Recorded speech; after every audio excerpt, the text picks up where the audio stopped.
and welcome back to our channel. Ayaw mo kalimot o pag-subscribe o pag-click sa notification bell below para sa new updates sa atong YouTube channel na Radyo Drama Bisaya. And daghang salamat sa inyong pagpadayong pagsuporta o pagpaminaw sa atong Radyo Drama Bisaya. Just chill and relax and enjoy the show. Ngano, ikaw pa. Asa ka? Apasol na ako si Roy. Mohanyok ko, my love. Dini una ka, uban nila ni mama, okay? Promise, dili ka magdugay. Okay, sige. Amping. Nakita na ba ka ni Roy si Amaya? Wat tingali, oy, kaya nga maapas mo si Jared. Grabe sad si Amaya, no? Murag siya, nagtulisok o kawatan ganiha sa iyang pagkiksulti sa kinahan, oy. Pero dili pa uwahi ang tanan, Gemma. Mauwahi ragi hapon na niya ang tanan kung dili ginitudluan niyang kaugalingon sa pagpaubos o pagsunod sa imong mga pungma.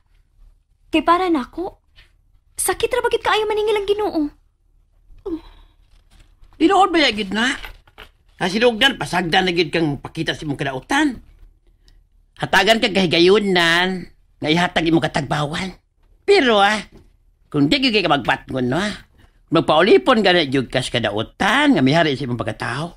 Moabot ang doon niya ang higayon. Nga kausahon niya kasi Ginoo. Iya kang silutan. Ang ginay mahita po. Mao na yung matilawan ni Amaya. Dili ko ka na ikatugot. Kutob sa mahimo ako siyang luwason. Pero ang saon man ma. Ngalupigon ka magits batasan si mong anak. Andam kong muluhod siyang atubangan, Aisa. Para lang siya magtarong. Binuang! Binuang na. Dako ng binuang dalya. O ganong nakaingon ka man ni Ana, ha, Gemma? Nakita lang tingali ni tita ang sobrang pagkaabusada ni Amaya, ma. Sige kag hatag o higayon, nga bisag unsaon, di maganda patalinghugan ng atong maldita ng mga anak, ng imong mga pong. Usahay, ang lagi ng disiplinahon, ang ingon niya ng klase nga anak, oy dalya. Dili kay kanunay kang magpailawam sa imong kaluoy.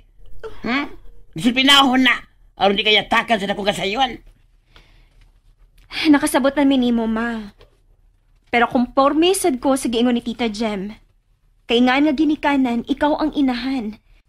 Ang imog yung tingog na nagtudlo sa katarong ang iyang patalinghugan.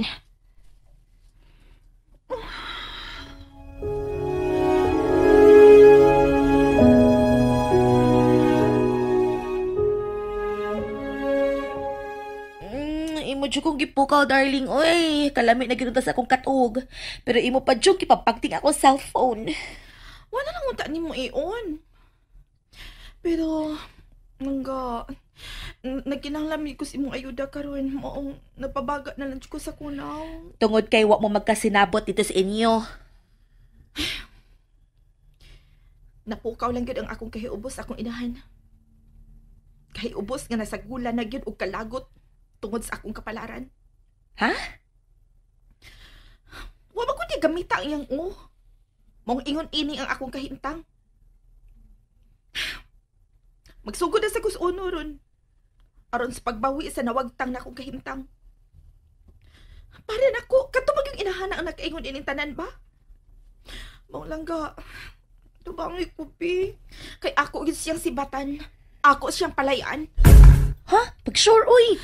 Seryoso lagi ko, my friend. O niya, unsa mo gud gusto nimong mahitabo? Anis ako musaka sa inyo, Pi. Ay kapala ka. Dili ko magpabuhi nimo.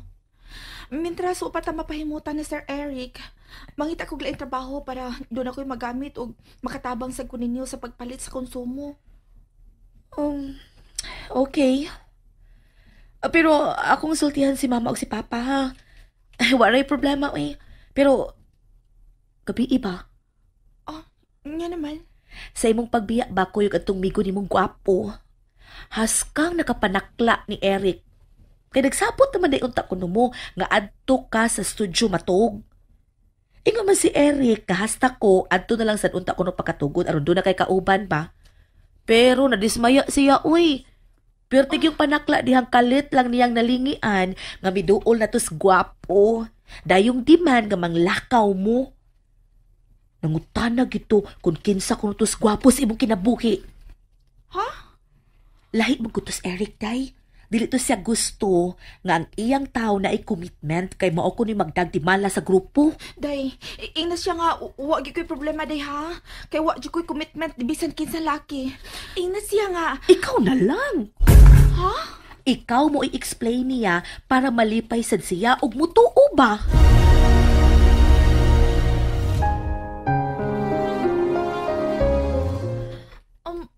Kuan kanang tan-aw gud ako anang Eric day. Murag istrikto man gud kaayo maong mataha ba gyud ko anak niya. Sayop gid kay ka. Istrikto lagi na siya dagway ra niya. Pero okay gid kay tung ig-agawan ako. Madlok man ko usahay anak niya. Uy, labi na ka nang mag-abot bitaw niyang kilay. Nya hait kay tinan-awan. Ay, frustrated man gud na, mao na hinungdan. Pero okay lagi na siya lagi. Paray gid ka usa, di ba? Makugang ka kay lambing kay nang tawhana. Okay, akong suwayan. Muanhi to ron. Ha? Ako siya gitiksan. Ngani aka kay doon na kay problema. Maong muanhi siya karon.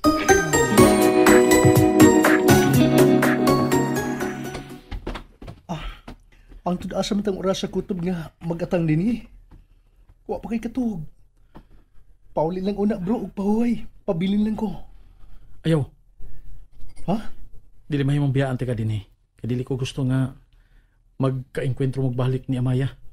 Tingalig, ngita na sa tubikil. O maghimo na sa niya ng isina din Mga relax lang. Kalma lang ta diri pila ka minutos. Kung dili kinato siya makita, pondo lang ta kadiyot. Then, ato siyang balikan. Pakalitan.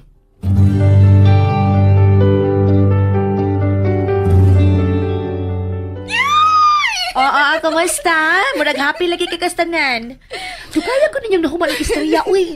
Day, kay lakon ko, uy. Kaya kung giingnan mga naluoy ko na siya nako. Maong iya kong tabangan sa akong pag-star din his inyo.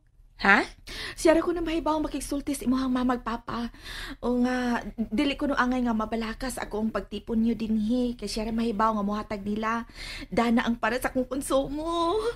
So, okay na ka? As in! Lahi gining gwapa nyo. Di gin problema panahon ko na emergency. Sagdi lang, day. Kay witkanti ka sa akong swerte. Payon tag ikasulti na kong taron siya, Maya. Kutob sa mahimo, ako siyang napasabton. Nga, dili na gid magpapadlong pa sa inyong inahan.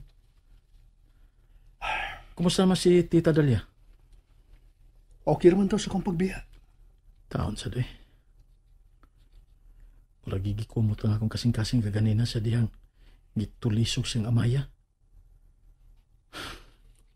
So tinuod lang sakitan ko. Puti na ko pugong sa akong kagalingon. Kagibati ginako ganina nga gusto na kaing mubakyaw ang akong kamot aron tamparuson si Amaya. Ha? Kaysa tanan nga dili na ko gusto ka nang makadungogid ko nga pasakitan ang usa kay inahan.